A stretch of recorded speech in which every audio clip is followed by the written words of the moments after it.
welcome to Coaching Conversations with me, Marie Taylor, and Steve Crabb. Hello. And today we're going to be talking about handling clients who sometimes don't want to engage with us or simply don't want to play. And Steve's going to just give us a few tips on how to handle that.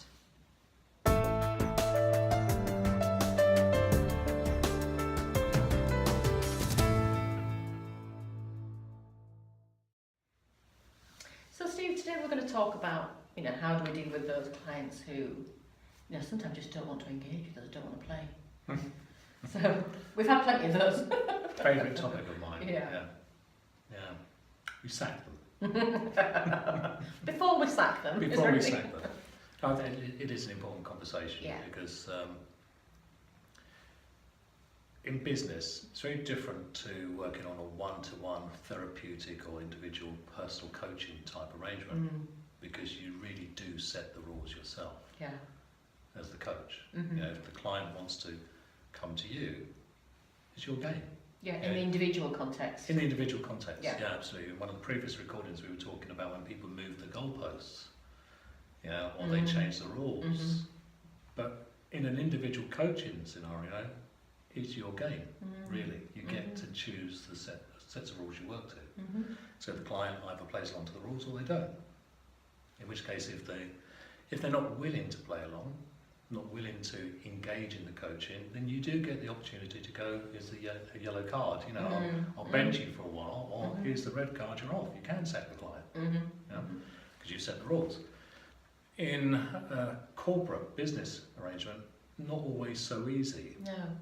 If you've just gone along with the client's contract, that's why I always think it's so important, again, it's the previous conversation, about really knowing the distinction between what the client needs and what the client wants. So you present the case, the coaching framework, and you present your rules. So you don't just take what the client gives you. Yes. So when you're doing that, and you've got the rules set up, and you're both clear about the kind of rules you're operating under. What about when the client's just resistant to being coached or changing? Well, the rules that you set up enable you to deal with that. They enable you to go, actually, this client is somebody who just doesn't even want to be there. So I know what to do. I can go, okay, this client's sacked. Or I can go deeper into the conversation. Yes. Say a bit about that. So it enables you to go maybe a bit off grid. So let's say, for example, you might be doing some coaching around stress management. Okay, an executive may have been taking a lot of time off, and so they want some executive stress management coaching. But this person is a bit resistant to it. They're not willing to engage in it. So if I'm allowed to go off grid, I can get the client engaged, and we can go a little bit deeper into why they're resistant. Okay. There'll be a story. There'll be an underlying story as why someone doesn't want to play along. Yeah.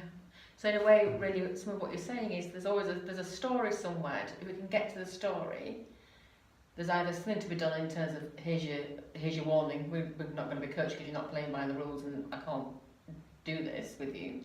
Or what's the other thing underlying that you were just mentioning? Well, I just want to go back to the warning bit, because I've mentioned it a few times. It sounds like I'm very willing to pull out the yellow card and the red card. I'm not. It's very, very rarely that that has to be done. It's about, there's two words that come to mind: willingness and neediness. Nice. Okay? If the client is not willing to engage in the conversation, how far are we prepared to go to get them into that conversation? Now, I know you're like me, we're pretty resilient, and we're pretty dogged when it comes to that. But only up to a point. Yes. Because if I'm too needy, I'm doing all the work. Yeah. And I want the client to be doing the work. So there's another conversation about making sure we have the pre-frame of the coaching conversation set up so that the rules are very clear, so that the client knows that if they're unwilling to engage, there's a reason for that, and we might have the brief to explore that. Yes, very nice. That's really nice. And maybe that's another topic of conversation, just thinking about the whole issue of pre-frame and what goes into that brief to allow some of that to happen. I think it's an important conversation. It makes the coaching sessions so much easier, So if there is resistance, you have the freedom to explore it. Yeah, lovely. Thank you. Thank you. Hope you enjoyed that. Next time we're together, we're going to be looking at how we help the client to change their story. If you have any questions about this session, please do email either Steve or I, and equally join our LinkedIn group, Business Coaching and Mentoring. So until next time, enjoy your coaching.